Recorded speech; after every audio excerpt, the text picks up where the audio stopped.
දමින්ද පොඩ්ඩ විස්තරයක් කියන්නකෝ මේ ගැන. මේ ගැන විස්තරයක් කියන්නවා.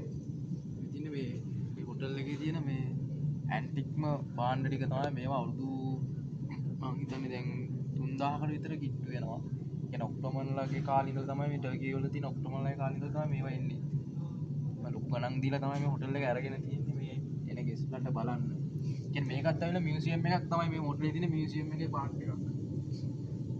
නැත්නම් මේ වගේ දේවල් සල්ලි ගෙවලා තමයි බලන්න ඕනේ වෙනම මියුසියම් එකට ගිහිල්ලා. උනාට මේ හෝටලේට ආවොත් කියන්නේ මියුසියම් එකේ තියෙන හැමදේම නැතුණා සාමාන්‍ය ටිකක් බලා ගන්න පුළුවන්. මේවත් දේශීයකට බලන්න බෑ. අවුරුදු 3000ක් විතර පරණේව තමයි මේ තියෙන්නේ.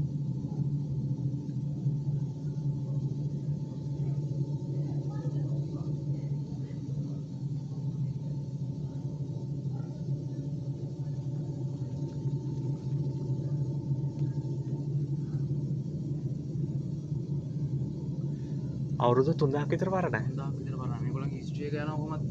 රාගිය සෝෆියා මාලිගාව අවුරුදු 5000කටත් එහා තමයි හිස්ටරි එක යන්නේ.